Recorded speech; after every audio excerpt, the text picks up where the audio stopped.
Next, the U.S.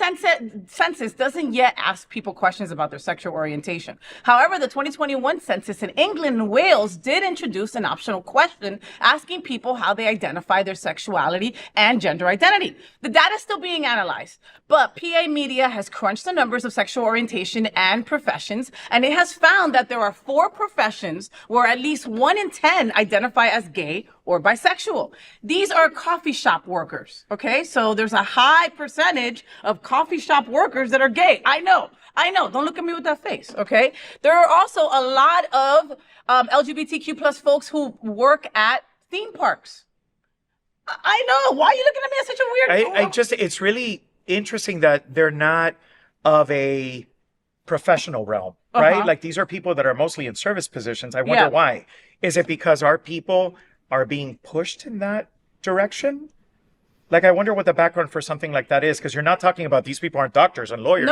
No. And we know that there's a lot of LGBTQ people that are out there with amazing careers, professional careers. So this is an interesting thing. No, it is. And I don't know if that has to do with support or what is instilled in you or your talents, you know, because I know, we both know a lot of flight attendants who are LGBTQ+. Oh my God. You know what I mean? Attendants. Like all flight attendants, right? So that's top 5 too, actors, entertainers, presenters, that makes sense. Those are all also top 5, jobs that LGBTQ plus folks have in England. I mean, Starbucks was one of the best places for LGBTQ plus folks to work at for a very long time. Yeah, they're so Tony. incredibly inclusive. It's and true. You learn how to make some coffee. It's true. I mean, I drink a lot of coffee. Don't you? Yeah. Oh my God. I love coffee. Way too much. So I wonder when a study like this is going to be done here on the stateside, just to kind of understand how we differ from folks in Great Britain.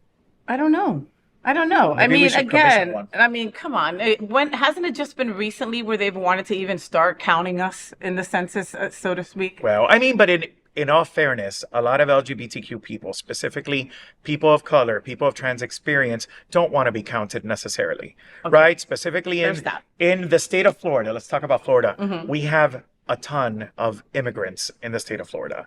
And these people are coming from places where they were persecuted in one way, shape, or form. So to come here and be counted officially is a very scary thing. Yeah. So that's part of the reason why we have that issue here at the local level. I got it. Right? But the census is so important for organizations like SunServe and many other organizations, correct? Absolutely. Right? For that person, for that Black or brown person being counted, right? It helps to help a shit ton of other Black and brown people get some services that they might need. Well, right? that's why the education and the advocacy that we all do at organizations like SunServe and several of them here in our community is just to educate on why things like this are important. Yeah. You know? Yeah. Okay. Well, when the census comes around, fill it out. Okay. So, did you enjoy the show? I know you did. So make sure to click subscribe so you won't miss any of the events, news, or interviews right here on the Faye What Show. Ring the bell at the bottom of the screen, right there, so you'll be alerted every time we're live. You can also click on the Happening Out Television Network logo so you can see all of the shows on the most diverse LGBTQ plus media network. Find out just what we're doing to bring the L and the G together right here on the Faye What Show. Get the week started with me.